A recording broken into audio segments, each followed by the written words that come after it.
오늘 본문의 말씀은 예수님께서 종교 재판을 받는 그 과정인데요. 이 재판의 피고인은 죄 없으신 예수님입니다. 그리고 검사는 유대 종교 지도자들이고요. 판사는 대제사장들이고, 여기에 방청객 중에 한 사람을 우리가 알 수 있는데 그는 베드로입니다. 예수님께 편법과 불법으로 진행되는 이 불의한 재판관에 등장하는 이 사람들이 어떤 존재인지를 우리는 밝힐 수가 있는데요. 그리고 또 그들은 무엇을 위해 사는 사람인지를 분명히 드러납니다. 그들의 모습 속에 우리의 모습들이 있는지 살펴보고 내 자신이 어떠한지 진단하고 우리의 남은 인생은 어떻게 살아야 될 것인가를 한번 결단하는 그런 시간을 갖기를 원합니다. 먼저 본문에 등장하는 유대 지도자들, 종교 지도자들인데요. 그들은 자신의 유익, 편리, 실리를 위하여서 진리를 저버린 그런 사람들입니다. 예수님을 재판하기 위해서 모여든 사람들은 대제사장들, 장로들, 율법학자들인데 그들은 이미 예수님을 신문하기 전에 예수님을 죽이기로 작정한 사람들이에요. 그러나 예수님께 사형을 선포하기 위해서는 확실한 두 증인이 있어야 되는데 여러 증인들의 말을 들어보니까 확실치 않아서 거짓 증인 2명을 세웠는데 그 증인의 말도 확실하지 않으니까 이제는 예수님께 함정에 빠뜨리기 위해서 그래서 직접 질문을 하는데 내가 하나님의 아들 그리스도냐 우리에게 말하라 그렇게 할 때에 우리 예수님께서는 그들의 정치적인 민족적인 해방자로는 그 그리스도에 대한 오해 그 말 대신에 예수님께서 다른 말로 표현했는데 그 내용이 64절에 나옵니다. 64절 한번 보시기 바랍니다. 64절 같이 읽겠습니다. 시작. 예수께서 가라사대 내가 말하였노라. 그러나 내가 너에게 이르노니 이후에 인자가 권능의 우편에 앉은 것과 하늘 구름을 타고 오는 것을 너희가 보리라 하시니 요 구절은 이 시편 110편 1절과 그리고 다니엘 7장 14절의 말씀을 인용하시면서 예수님의 죽으심과 그리고 부활과 승천과 재림을 말씀하시면서 최후의 재판관으로 오실 것을 말씀하신 거예요. 그러니까 대제사장이 신성모독이라고 그렇게 해서 자기 옷을 찢으면서 사형에 해당된다고 선포를 하고 그리고 사람들이 예수님의 얼굴에 침을 뱉고 그리고 주먹으로 때리고 조롱을 했습니다. 이 대제사장이 주도하고 있는 이 재판은 처음부터 끝까지 다 불법 재판이에요. 산헤드린이라고 불리는 공회는 밤에 소집할 수 없습니다. 언제든지 낮에 맑은 정신에 소집돼야 되고요. 또 이런 공회가 새벽에 모인 것 이 자체가 불법이에요. 예수님에게는 한 명도 변호인이 없습니다. 재판에 소송된 사건은 최소한 이틀 정도의 시간이 필요한데 몇 시간 만에 다 처리되어 버립니다. 그리고 안식일 전날이라든지 아니면은 큰 명절 전에는 재판이 열리지 않는데 안식일과 유월절을 앞두고 개최되었었어요. 그리고 산헤드린 공회는 공식적인 장소에 모여야 되는데 가야바의 개인의 집에서 재판 열리는 처음부터 끝까지 모든 것이 다 불법이고 편법이에요. 왜 그들이 이런 불법과 편법을 통하여서 예수님에게 사형을 언도내렸던 그 이유가 무엇일까요? 이 종교 지도자들의 자신의 기득권 자신의 이 욕망을 위하며 성전과 제사 제도를 통하여서 그래서 엄청난 수입이 있었고 백성들을 착취하고 억압하여서 막강한 권력을 유지하고 있었는 사악한 사람인데 빛이신 진리신 예수님 와서 그 불법은 사악한 부패하고 타락한 종교의 체계를 흔드니까 그들은 예수님을 위험한 존재로 그리고 제거의 대상으로 보았던 거예요. 사리사욕에 눈이 먼 이 종교 지도자들은 자신의 그 욕망을 원색 그대로 드러내지 아니하고 신성모독이라는 거룩한 말로 포장을 하여서 드러낸 거예요. 이런 종교 지도자들의 모습이 우리에게도 있을 수 있다는 거예요. 하나님께 영광을 위하여 주의 몸된 교회를 위하여 섬길 때에 나의 이기적인 욕망이라든지 남에게 칭찬받고 인정받고자 하는 동기와 목적이 없는지를 우리는 깊게 생각해 봐야 됩니다.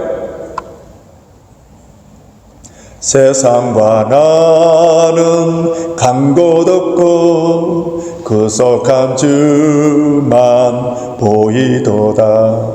이 찬송처럼 주님이 영광 받으시고 주의 몸된 교회가 말씀 안에 진리 안에서 튼튼하게 세워지고 오늘 우리 김 집사님께서 기도해 주신 것처럼 성령 안에서 주의 사랑으로 하나가 된다면 그것이 나의 기쁨.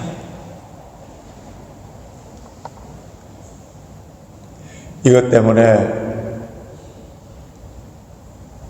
나의 목숨까지도 바치겠노라고 하는 사람이 진짜 예수님을 사랑하고 진짜 참으로 주의 몸된 교회를 사랑하는 사람이에요.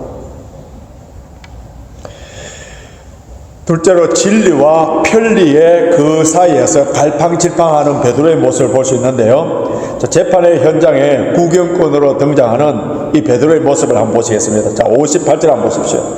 58절 같이 읽겠습니다. 시작. 베드로가 멀찍이 예수를 쫓아 대제사장의 집들에까지 가서 그 결국을 보려고 안에 들어가 하숙들과 함께 앉았더라.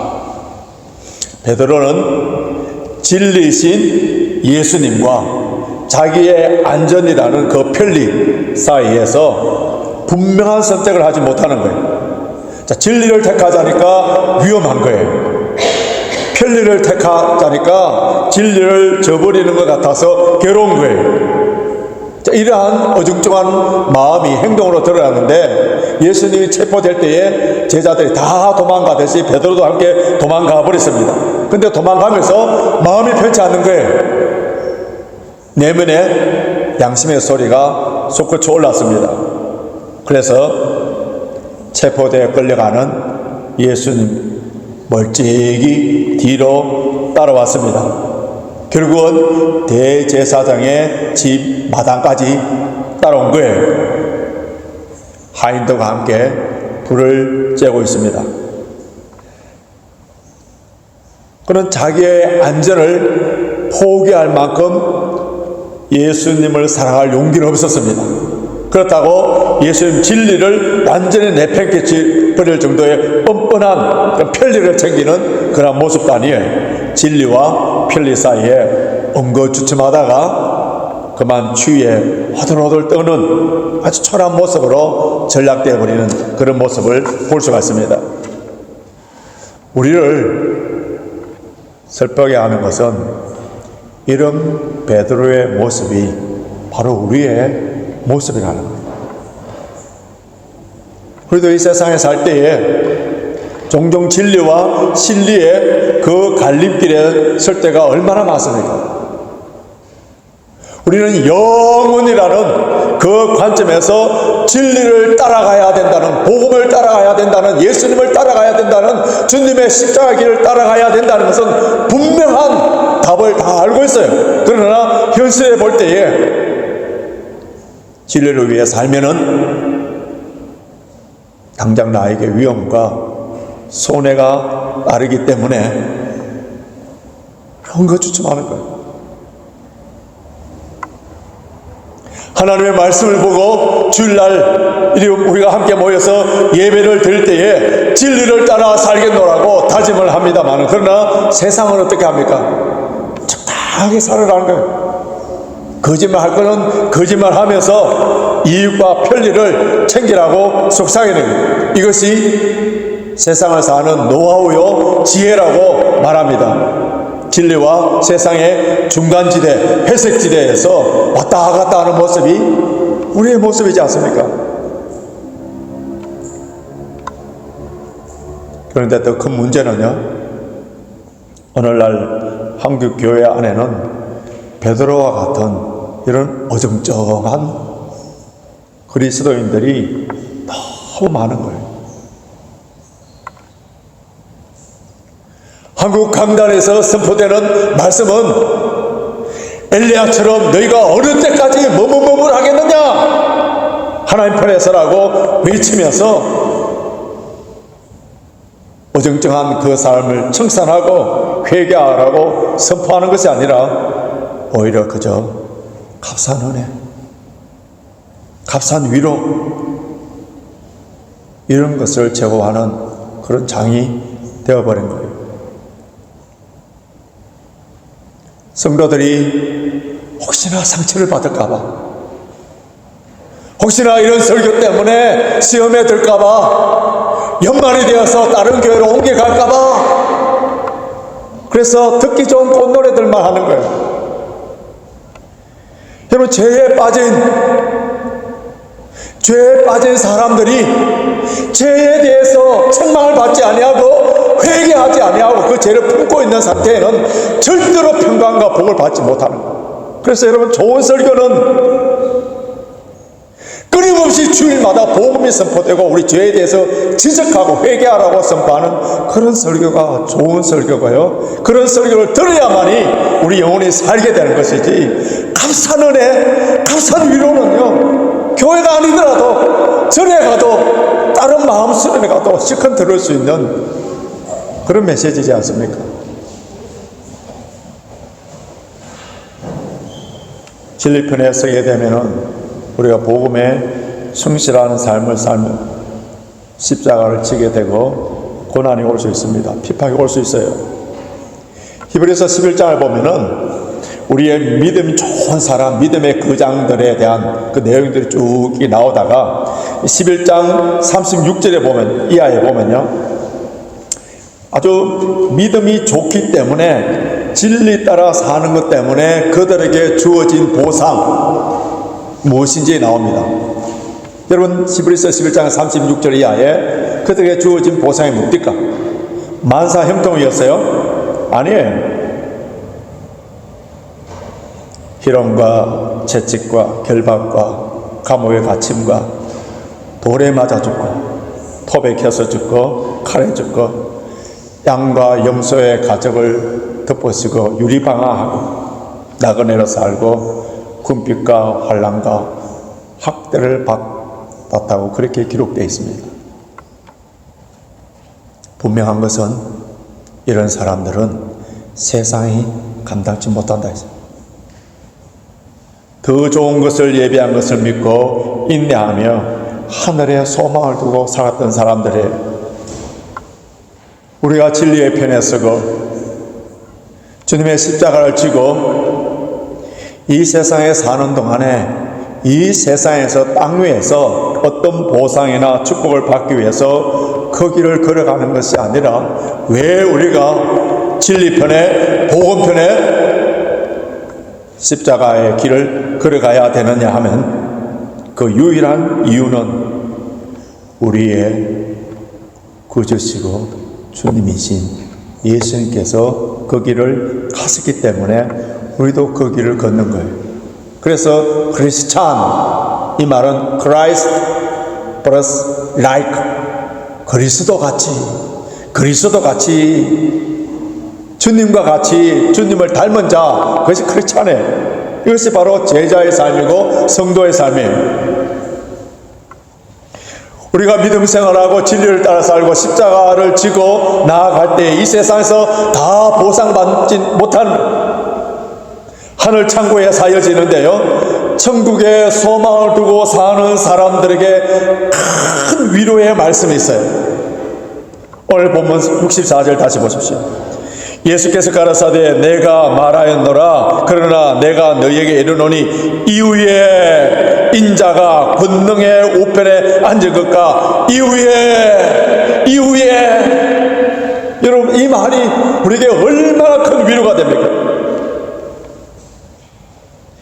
이 세상에서 진리 따라 복음 따라 십자가 지고 살아갈 때에 우리의 수고가 결단코 헛되지 않는다는 거예요. 주님이 구름 타고 다시 오실 때에 참 재판장이 되어서서 이 땅에 오실 때에, 그때에 우리의 눈물, 우리의 수고, 우리의 충성, 우리의 억울함, 우리의 누명 주께서 다 갚아주신다는 거예요. 현실적으로는 악한 사람들이 세상에서 잘 살고 악한 재판장에 의해서 이런 사람들이 다 풀려나는 것처럼, 승리하는 것처럼 보이고, 진리 따라 사는 사람들은 당장 보상이 없고 가난해지고 병든다 하더라도 실망하지 말라는 거예요. 이 사실을 너무나도 잘 아는 사도 바울은 디모데후서 4장 7절 8절에서 어떻게 고백하는지 보십시오. 디모데후서 4장 7절 8절 같이 읽겠습니다. 시작. 내가 선한 싸움을 싸우고 나의 달려갈 길을 마치고 믿음을 지켰으니 이제 후로는 나를 위하여 의의 면류관이 예비되었으므로 주 곧 어려우신 재판장이 그날에 내게 주실 것이니 내게만 아니라 주의 나타나심을 사모하는 모든 자에게니라. 어려운 재판장이신 예수님께서 아무리 작은 보잘것없는 그런 선한 일들, 아무도 몰라주는 엄밀한 가운데 나도 선한 일을 하고 오른손에 하는 거 왼손을 모르는 것처럼 나도 잊어버렸던 그 선한 일까지도 다 드러나게 하셔서 복사한 상을 주심으로 그날을 믿음으로 바라보는 사람들은 매일매일 진리를 따라 살 수밖에 없고 모든 것을 그 위에 주님께서 오실 그날에 소망을 두고 살게 되는 겁니다. 베드로는 자신의 현실과 그리고 진리의 그 중간지대에 서 있으니까 어떻게 됩니까? 그 편리와 진리의 그 중간지대, 회색지대에 서 있으면은 진리편으로 기울어져 가는 것이 아니고요. 우리 악한 본성은 항상 세상적으로, 편리적으로 기울어질 수밖에 없는 거예요. 그래서 결국은 베드로는 예수님을 어떻게 합니까? 모른다고 부인을 해버립니다. 맹세하면서 부인해버립니다. 나중에는 저주까지 하면서 부인해버리는 거예요. 3년 동안 주님과 함께 동고동락을 하면서 제자 훈련을 받았던, 가장 주님의 사랑을 많이 받았던 다 버릴지라도 자신은 절대로 버리지 않고 주님과 함께 죽을지언정 주를 부인하지 않겠다고 큰 소리 쳤던 그 베드로가 왜 이렇게 허무하게 무너집니까? 왜 교회에서 귀한 직분을 받고 또 교회에서 목사 안수를 받고 장로 장립을 되고 권사가 되고 오랫동안 신앙생활 했던 사람들이 왜 이렇게 무너지는지 아세요? 왜 무너집니까? 무너지는 이유를 크게 두 가지로 생각해 볼 수 있는데, 첫째는 베드로는 세상에 대해서 너무 과소평가했습니다. 베드로를 둘러싸고 있는 그 악한 불법적인 세상에 대해서 과소평가를 하기 때문에 자신에 대해서 철저하게 영적으로 무장하는 일을 하지 않았습니다. 예수님께서는 시몬아 시몬아 보라 사탄이 너를 밀가부르듯 하려 깨어서 기도하라 하시면서 주님께서는 겟세마네 동산에서 하나님의 뜻이 이루어지기 위하여 땀방울이 핏방울 흘림같이 그렇게 기도했는데 베드로는 그냥 육신의 잠에 자버리는 거예요.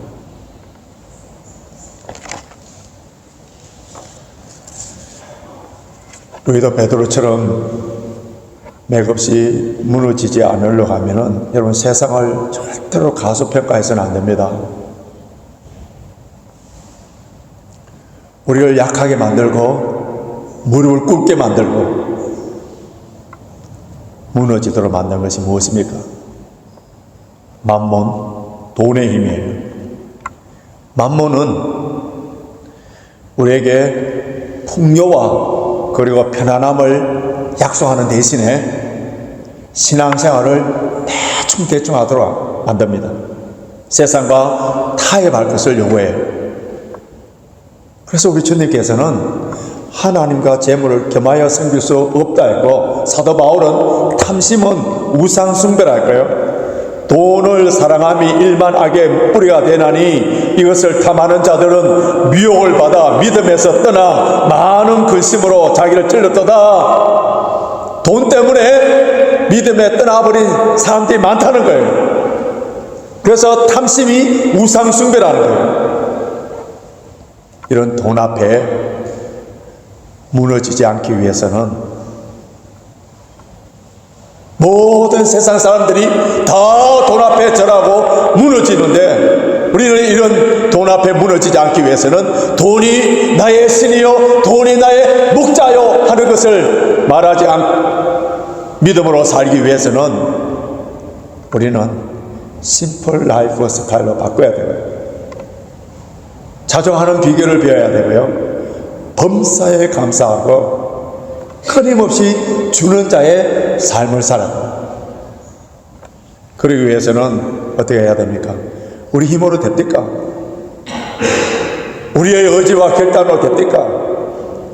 그래서 항상 깨어서 기도하여서 성령님의 도우심을 받아야 됩니다.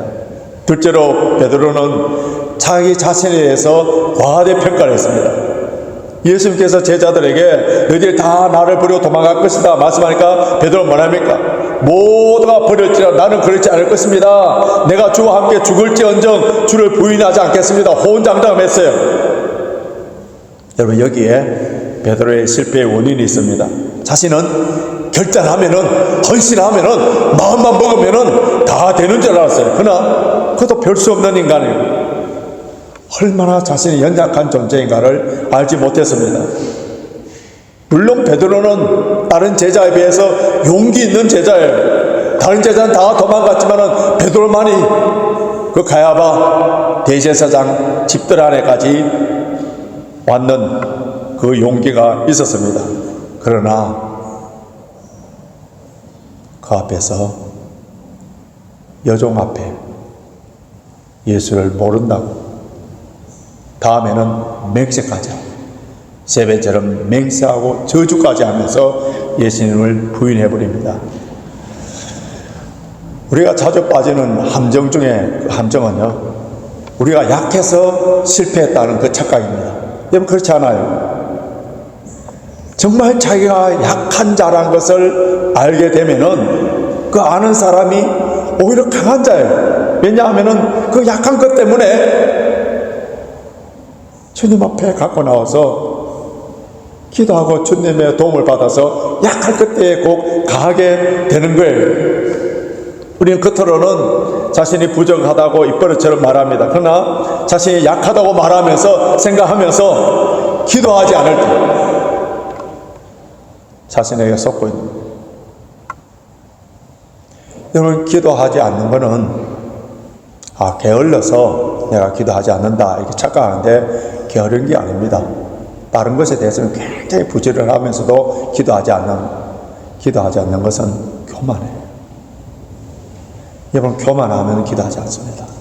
자기가 다 할 수 있다고 자신에 대해서 과대 평가하는 사람들은 절대로 기도하지 않아요.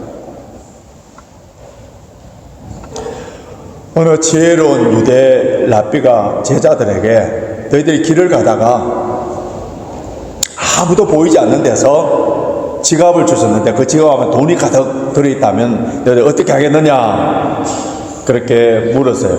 그때 한 제자가 저는 하나님께서 내게 주신 선물인 줄 알고 잘 쓰겠습니다 그렇게 대답하니까 랍비가 너는 도둑놈이야 책망을 했습니다. 다른 제자는 저는 망설이지 않고 주인을 찾아주겠습니다. 그렇게 대답하니까 랍비는 자신 있게 돈의 유혹에서 이길 수 있다고 큰 소리치는 그 제자를 향하여 너는 교만한 자야 야단을 쳤습니다. 그 다른 한 제자는 저는 유혹에 약하고 욕심이 많아서 지갑 주인에게 돌려줄지 잘 모르겠습니다. 그렇기 때문에 제가 어렵게 행동할 수 있도록 하나님의 은혜와 인도하심을 구하겠습니다. 그렇게 대답하니까 랍비가 너는 참 겸손하구나 이렇게 칭찬했다는 이야기였는데요. 우리 하나님께서는 겸손하게 하나님께 은혜를 구하는 자에게 능력을 주십니다. 그래서 우리는 선줄로 생각하는 자는 넘어질까 조심하여서 겸손하여서 하나님께 은혜를 구해야 됩니다. 지금까지 오늘 본문 말씀을 통하여서 우리는 두 분류의 사람을 살펴봤는데요. 자신의 이익과 욕망을 위하여 사는 사람, 진리를 위해서 사는 사람, 진리와는 아무 관계없이 사는 사람, 사리사욕을 위하여서 자신의 기득권을 위하여서 진리를 헌신짝처럼 버려버리는 그 당시의 종교 지도자들, 그 모습을 보았고요. 또 한 종류의 사람 베드로인데 진리와 진리의 그 중간 지대에서 회색지대에서 갈팡질팡하는 그런 모습, 진리를 쫓자니 위험하고 자기의 진리를 쫓자니 양심의 가책을 느낌, 멀찍이 주님을 따르다가 결국은 진리를 버려버리는 그 베드로의 모습을 보게 됩니다. 이제 진리이신 예수님의 모습이 어떠한지를 함께 보기를 원하는데요. 불법 재판 과정에서 거짓 증인들이 나타나서 그래서 거짓 증거들 한 거예요. 그럼 보통 사람이라면 어떻게 됩니까? 그 거짓 증거에 대해서 항변하고 자신을 변호하려고 그렇게 애를 쓰는 거예요. 그러나 주님께서는 일체 변호하지 않습니다. 묵묵히 모든 것들을 다 받아들여요. 죄인들을 구원하기 위하여서 그 십자가 길을 가기 위하여 자신의 편리, 자신의 이익, 자신의 진리, 자신의 안전 모든 것들을 기꺼이 포기하십니다. 예수님의 침묵이 비겁한 침묵이 아니라 용감한 침묵인데요. 이로써 이사야 선지자의 그 예언을 이루시는데 그가 곤욕을 당하여 괴로울 때에도 그 입을 열지 아니하셨으며 주님은 얼마든지 그 거짓에서 폭로하고 진실을 드러낼 수 있었어요. 그러나 주님께서는 침묵으로 하나님의 뜻을 이루어지도록 기다리셨던 거예요. 정직하고 어려운 사람들이 억울한 일을 당할 때 소리를 지르는 것은 당연한 거예요. 그러나 억울한 일을 당하였음에도 불구하고 잠잠할 때에 그 모든 것을 하나님께 맡길 때에 감동을 주는 거예요. 주님은 침묵할 줄 아셨습니다. 그러나 주님께서는 하나님의 아들이라는 그 질문에는 순수하게 대답하셨는데 보통 사람 같으면은 당연히 피해야 될 그 질문에 답을 하심으로 말미암아 그 함정에 파여 있는 것을 다 아시면서 주님은 하나님의 아들이시고 인자시기 때문에 자신의 정체성을 드러내시고 우리의 구원의 길을 열어놓으신 거예요. 진리이신 주님, 인간을 구원하시기 위하여 기꺼이 목숨을 버리시는 주님께서는 진리와 진리의 그 사이에 갈팔직팡하고 방황하는 우리들을 내버려 두시지 아니하시고 다시 일으켜 세워주시는 주님의 은혜가 있기 때문에 저와 여러분에게는 항상 소망이 있는 거예요. 주님께서는 무너진 베드로를 다시 일으켜 세우시는데 오늘 본문에는 언급되어 있지 않습니다만 누가복음 22장 61절 보면은 베드로가 주님을 저주하면서 부인할 때 그때에 주께서 돌이켜 베드로를 보셨다 되어 있습니다. 그때 마침 닭이 울었는데 베드로가 닭이 울기 전에 내가 3번 부인하리라는 주님의 그 말씀이 생각나다. 그래서 밖에 나와서 통곡했다. 이때 주님이 베드로를 쳐다보는 그 모습이 실망과 질책의 얼굴이겠습니까? 사랑에 긍휼히 여기는 그 모습으로 베드로를 쳐다본 그때 베드로는 가룟 유다와 달리 밖에 나가서 통과. 그럼 닭은 매일 아침마다 울기 마련해요. 얼마든지 지나칠 수 있지만은 그러나 베드로는 그 울음소리를 그냥 지나칠 수 없어요. 그날에 베드로에게 들렸던 그 닭의 울음소리는 주님의 음성으로 들린 거예요. 새벽을 깨우는 그 닭소리는 베드로의 양심과 영혼을 깨우는 그런 소리였어요. 진리를 쫓아 진리를 버렸던 그의 부끄러운 마음을 울렸습니다. 베드로는 닭소리를 말미암아 다시 소생할 수 있었던 것은 주님의 말씀이 기억난다. 사랑하는 성도 여러분, 오늘 실패의 현장에 있는 분들이 있습니까?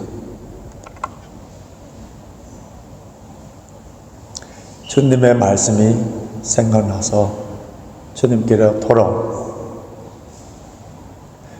주님의 말씀이 생각나서 주님께 돌아올 때 주님의 한없는 사랑을 받을 수 있는 기회가 됩니다.